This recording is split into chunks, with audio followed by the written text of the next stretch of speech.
Hello friends, welcome to these 3 lectures of mine. Here I am Dr. Ajay Kumar from Jawaharlal Nehru University at the group of adult education, and I teach development education, citizenship education, global education and lifelong learning. These are all interrelated terms, and this is my short introduction. Here in the first 3 units, I will discuss here in the first unit the various meanings, definitions and scope of lifelong learning. In the second unit, I am going to discuss about is the emergence and the historical intellectual genesis of lifelong learning, particularly in Europe.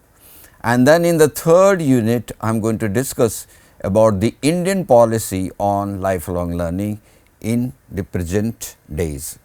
So, friends, I am going to move immediately to the first lecture or the first unit, which is called lifelong learning, a conceptual understanding. Now, these are the definitions, meaning and scope which I am going to discuss here. Lifelong learning is a broad, it is a quite wide generic term which is not easy to define in simple, clear and specific terms. Yet we will understand its meaning through some select definitions. It can be defined as a new discipline of adult education which promotes lifelong, life voluntary, self-motivated pursuit of knowledge either for personal gains or professional reasons. It is supposed to enhance social inclusion, active citizenship, personal development, competitiveness and employability. So, these are basically also the features of lifelong learning which are inherent in this definition. The European Lifelong Learning Initiative and American Council of Education, they provide us a combined definition or a slightly more coherent and a shorter workable definition which reads like this: lifelong learning is the development of human potential through a continuously supportive process which stimulates and empowers individuals to acquire all the knowledge, values, skills and understanding they will require through their lifetimes, and to apply them in confidence, in creativity and enjoyment in all roles, all circumstances and environments. Now friends, these 2 definitions I have given above or told you, we can decipher 3 visions of LLL, rather 4, that every individual has immense human potential which are achievable and worth pursuing for. A supportive mechanism and learning climate should be made available to facilitate desired learning and achieve desired technology, knowledge, values, skills and aptitudes necessary for a successful life. That learning can occur in many different ways and places. One is your formal, another is your non-formal, third one is your informal, and the fourth one you can say is your web based or online based on self-help guides, modules and new pedagogies such as andragogy and heterogogy. This will be explained later.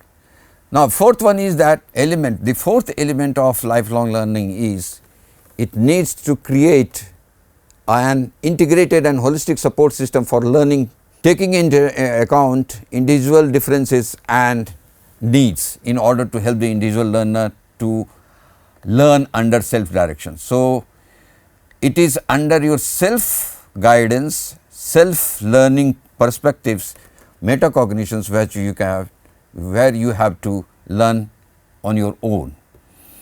Now, apart from the Western perspectives, we have a very rich tradition in India which is summarized in Mahatma Gandhi's idea of Nai Talim, which is also in English can be translated as basic education. Gandhi propounded a spiritual and vocational lifelong principle which considered that knowledge and work are not separable. His Nai Talim has several layers of meaning. Now, Nai Talim embodies an ideal society which he called as Swaraj, comprising of small self-sufficient communities, village republics where citizens are trained to be industrious, self-respecting, generous and morally strong individuals.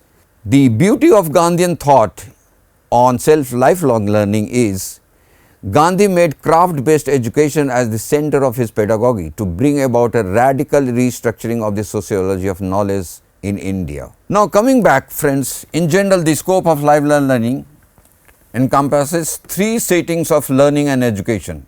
As I have discussed earlier also, at least mentioned it, these three settings are formal learning, non-formal learning and informal learning, along with new learning modes such as online, web-based, self-directed learning, which are based on problem-solving learning methods and pedagogies such as andragogy and heterogogy.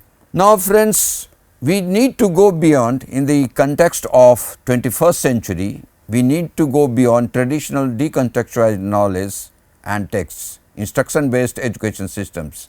What you see or in your schools or you have been studying until now is basically a traditional decontextualized knowledge, instruction based knowledge system, whereas lifelong learning adopts a lifelong and life void approach.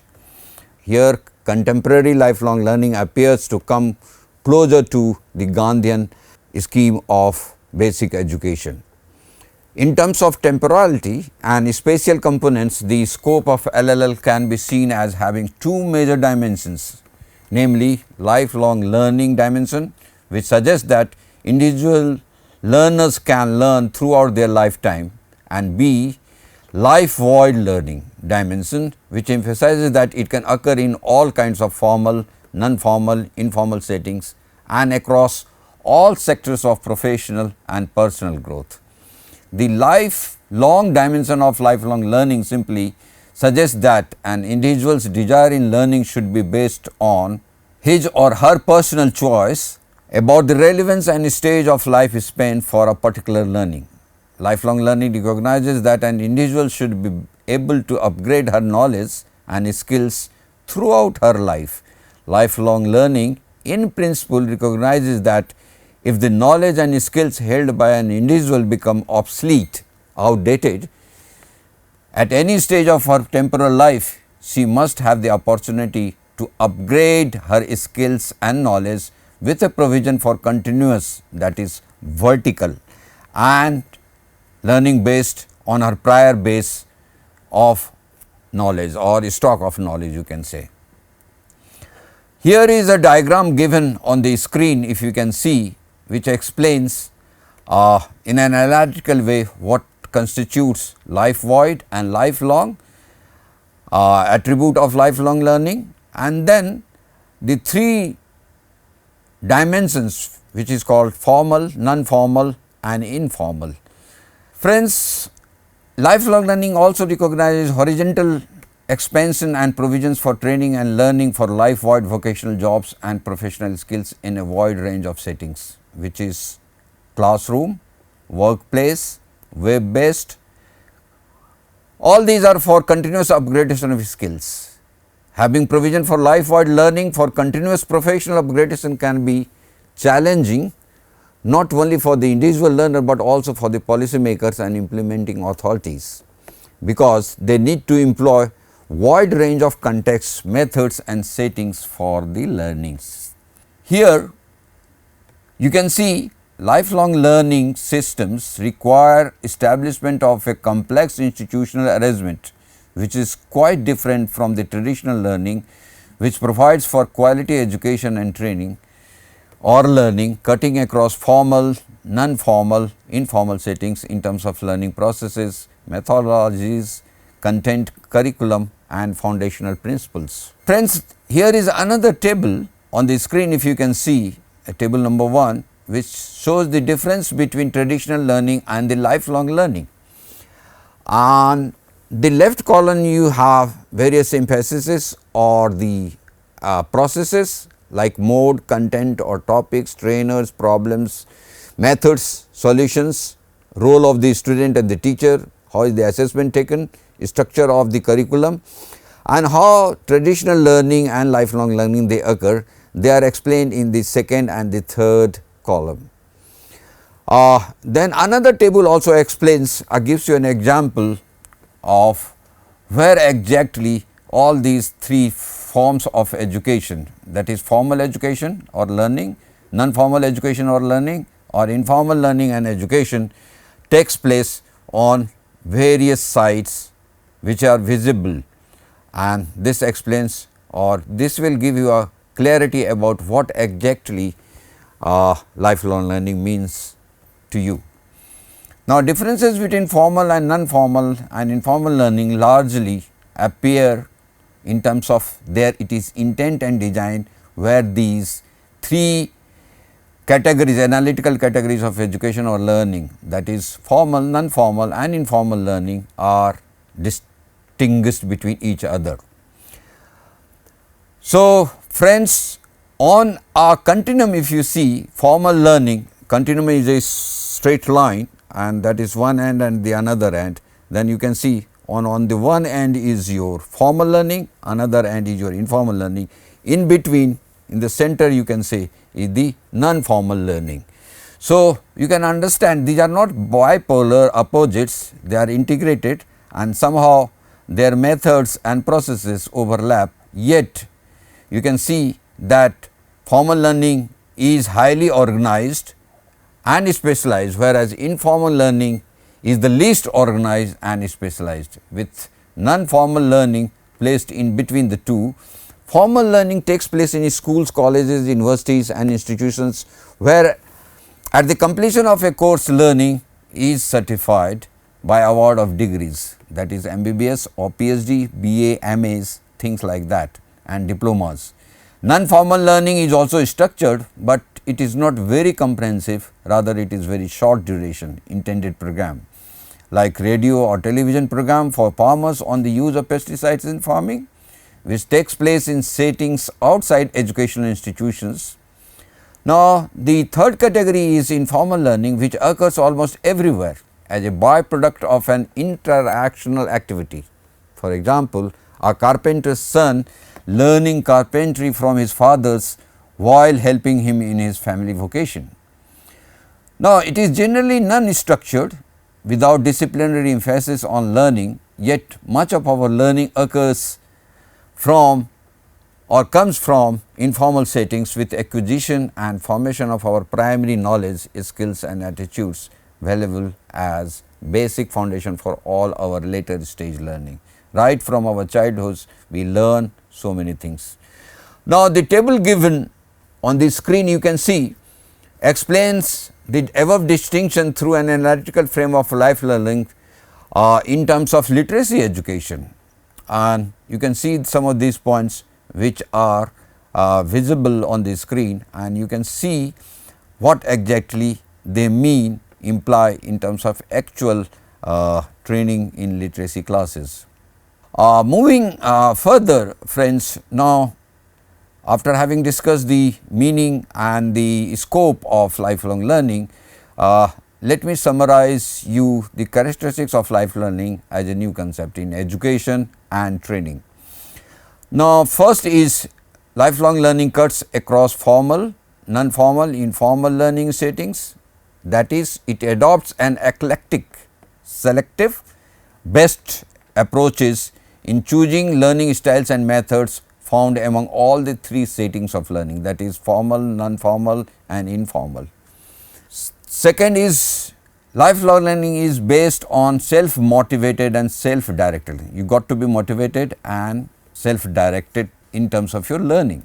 It offers you choice and needs-based learning for professional development and self-growth, with individuals taking full responsibility for their own learning. Learners develop metacognition of their own learning styles and attitudes, which allows them to concentrate on the best possible ways for learning.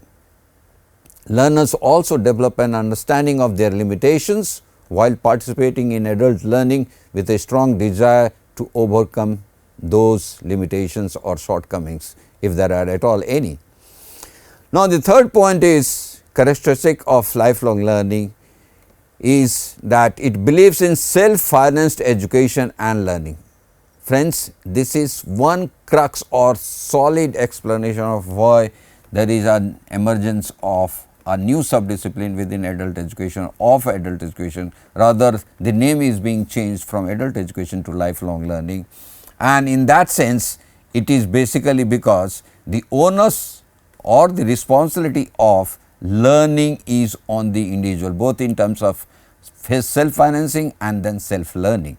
This is because we have to cut the public expenditure on provisions for mass education. The state cannot really give too much subsidy on education. It expects that learners not only choose their own learning needs, but also they are willing to invest in their time, in their money and in their efforts on a continuous basis. This is the crux of lifelong learning, and thereby you can build or you can understand the theoretical or the philosophical underpinnings of lifelong learning.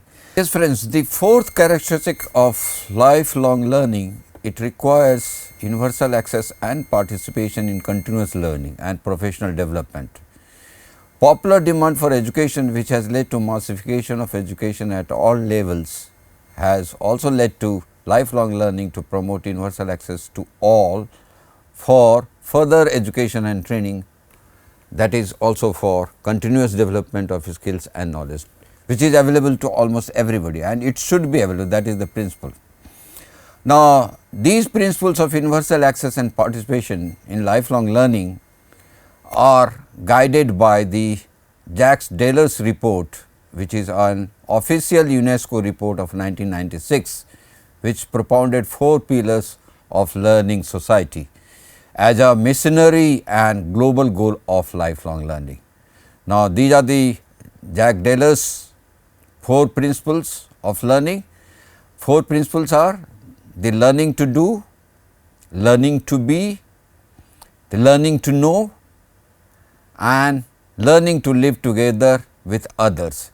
Now, these are the 4 features based on a wide comprehensive understanding of global society and individual attitudes towards our fellow citizens, whether nationally or globally.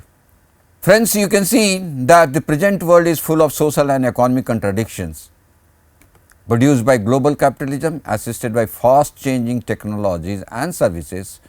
Our personal, social, professional and political life is also full of many uncertainties and insecurities created by economics and politics of increasing global inequality.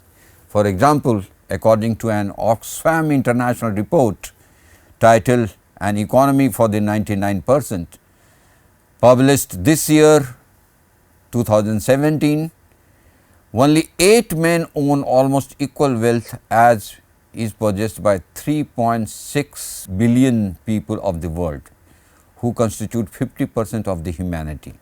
In India, richest 1%, Indians own 58% of the country's wealth. In other ways, 57 billionaires in India have the same amount of wealth as the bottom 70% of the population.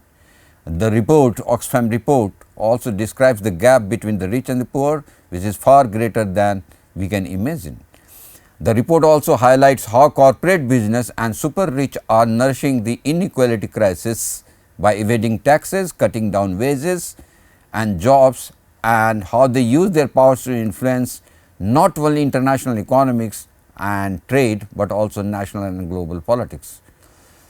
You may be wondering why I explained or provided you this information on equality, global inequality or national inequality in terms of economic wealth. This is because the political economy of wealth and inequality also determines policy provisions in terms of finances of various governments, national governments. Lifelong learning strives to address the above mentioned problems of uncertainties and insecurities arising from the global inequalities by providing learning orientations toward the earlier discussed UNESCO's 4 pillars of a learning society.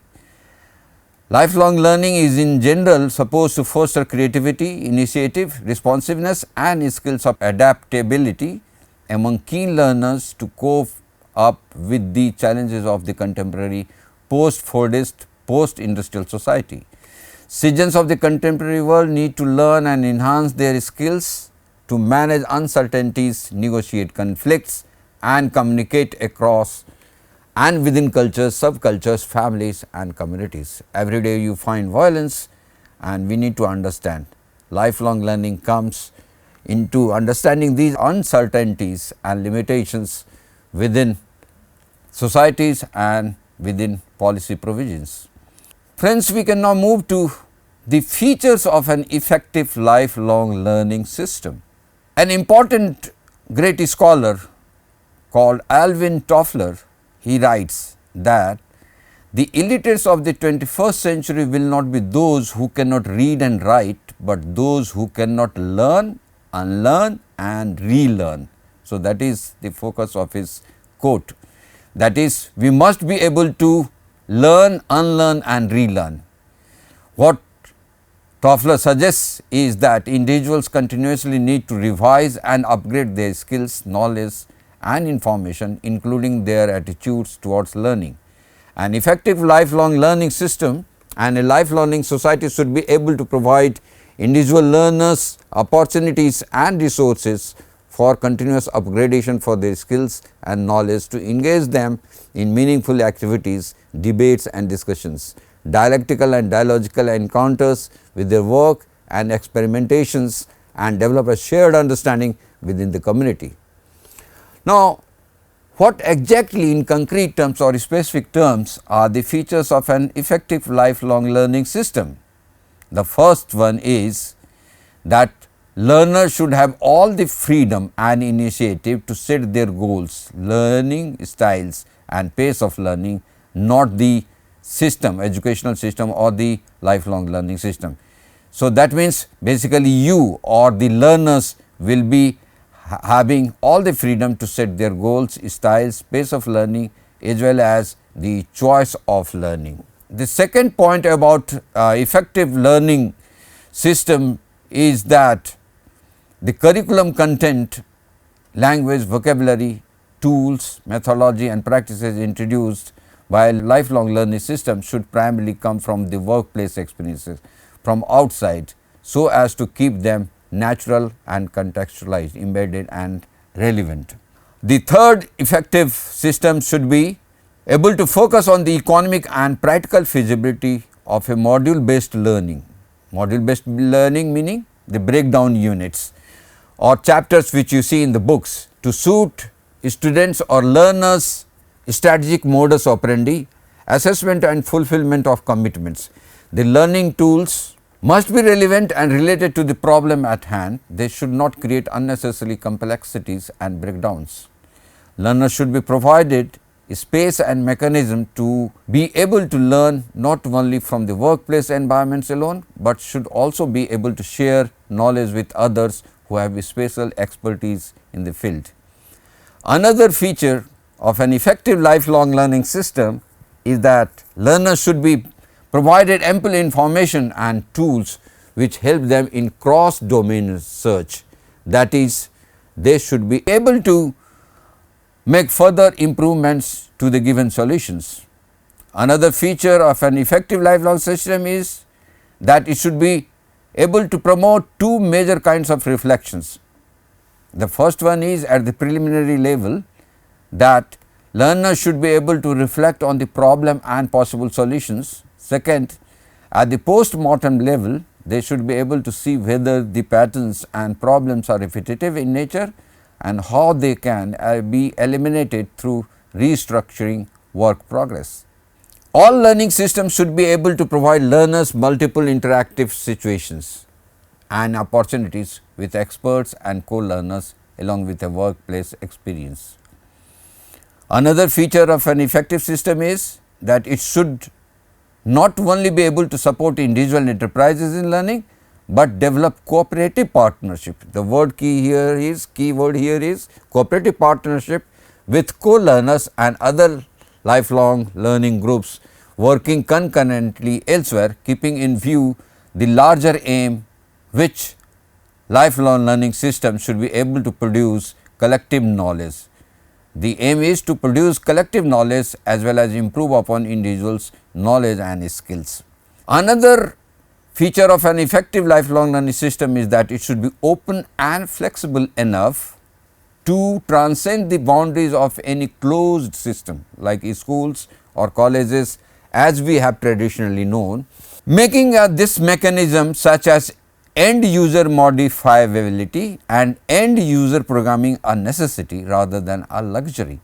If possible, all lifelong learning systems should be able to support their learners and end users to become code developers. That means, they are also the contributors in the design of the lifelong learning systems. All lifelong learning systems should be collaborative. This is another feature of an effective lifelong learning system. They should be able to work and partner with similar institutions and industrial organizations to enhance their results and share resources, because in isolation all learning enterprises are incomplete, as knowledge and technologies are changing very fast in 21st century. Now, after having discussed these meanings, scopes, effective lifelong learning systems, what should be the strategy of lifelong learning? Any lifelong learning system needs to adopt certain strategies for its successful implementation, being able to give the best to the learners. Now, an effective learning system must adopt a set of balanced, systematic, coherent and comprehensive strategies. Some of these select strategies are like: it should be able to address all forms of learning. It should not only focus on formal programs of study to cater to professional development, skills development, but also its own disciplinary development, like contribution to social and economic empowerment. The second strategy should be that it must develop partnership with the public and private organizations, including voluntary organizations that can be useful, provide useful education service. Another strategy should be that it should be able to develop a research data about the nature of demand for learning in a knowledge based society. Labor market, like for example, labor market needs for basic skills, emerging services sector, information and communication technologies, etc. Another strategy for a viable, a good learning, lifelong learning system should be that it must recognize or strategize an optimum resource mobilization, inviting public and private investments in learning, including self-financing and other self-learning schemes. Another strategy should be to promote a culture of learning. This is again very important, where the onus of learning is on the students, not on the teachers or on the institutions, but on the learner. So, all LL systems should be able to promote a culture of learning which values learning and its instrumental utilitarian value. It should promote status and incentives for knowledge entrepreneurs and seekers who are highly resilient achievers. Now, in order to achieve excellence, all LL systems must develop strategies of strict quality control. Quality control is now a fashionable word in almost every sphere of production and market. So, we got to have this in our lifelong learning also, in terms of delivery of services with appropriate indicators and milestones to monitor their own progress and commitments. Friends, in a lifelong learning context, strategies are also needed to rethink about access and equity priorities in lifelong learning by exploring opportunities available to individuals across their life cycle and in different settings where learning occurs. Lifelong learning should address learning and training needs of not only the workforce aspiring for the rich organized sector, but also for the needs of the vast majority of workers and peasants belonging to the unorganized informal sector of the national economy. Having discussed this, we must, friends, also see or look into the limitations and weaknesses of lifelong learning as a concept or as an institution. Some of the major weaknesses of education system in India have been, friends, until now, that there is lack of adequate financial support, access and flexible bureaucratic norms and regulations, inadequate infrastructural provisions and training, poor curricula and weak delivery systems. We must be able to see even lifelong learning systems into or through these prisms of earlier problems. Lifelong learning systems are no exception. In India, they are yet to be institutionalized. properly within the higher education system. However, apart from the above mentioned, some practical and conceptual limitations or weaknesses of lifelong learning are something more and much more serious.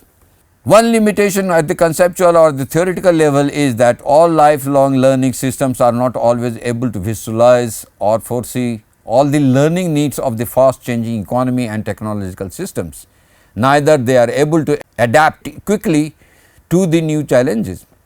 They are not always meticulous in adapting to the needs of the learner or the community. Another limitation or weakness is that all LL systems tend to undermine their own disciplinary research and development because of their preoccupation with career and professional development. Another problem weakness is that technology is not always the harbinger of social and cultural development. Hence, lifelong learning systems with their exclusive focus on development of professional skills tend to undermine social justice and equity issues in national skills development. Another problem with lifelong learning is that they romanticize lifelong learning at the cost of life void learning. It also privileges skills learning for the organized sector of the national economy at the cost of the informal and unorganized sector. Another problem with lifelong learning is that it generally tends to defer acquisition of certain professional and technological skills until they are in demand, and hence learning time and resources may not be available later to a learner. Alternatively, learning environment later may not be always too conducive for the learner in terms of safe learning processes. These are really very serious conceptual limitations of lifelong learning. Another limitation is that lifelong learning focuses mainly on individual needs, market demands and professional skills requirement. Hence, it is liable to provide limited and isolated pieces of knowledge and limited support in a learning essential to lifelong learning principles. Another limitation is that lifelong learning systems provide mainly contextualized, embedded and experience based knowledge and skills which men put ordinary working class and learners in a fix while abstracting their gained experience and knowledge in a new and different setting. Another major limitation of lifelong learning is its predominant preoccupation with economic, that is vocational and professional skills, which is also visible from the pun intended in its paraphrased term. Lifelong learning is equal to lifelong earning, which is basically means that lifelong learning has been reduced narrowly to scope of learning for earning. So, that is the main limit, these are the main limitations, both theoretical and the practical limitations, friends. Now, I would like to close, so with conclusion in a short manner, that education, training and lifelong learning have become central to our contemporary knowledge society, which is influenced by fast changing global technologies and information. Ours is an increasingly complex society with ever expanding and ever changing demands for new skills, new attitudes, new professionalism, new values, new organizational structures and principles. The complexities of the contemporary world is that we are continuously able to rethink, reinvent and redesign our learning systems and organizational structures for the future. A lifelong learning perspective has emerged in the field of adult education, which aspires to go beyond vocational training and continuing education. The challenge of 21st century education is to rethink, reinvent and restructure our school based and higher education based lifelong learning system in a more balanced way to accommodate the aspirations of individual empowerment as well as social and global transformations. Friends, with this I hope or a good understanding of lifelong learning has come to your mind. Thank you.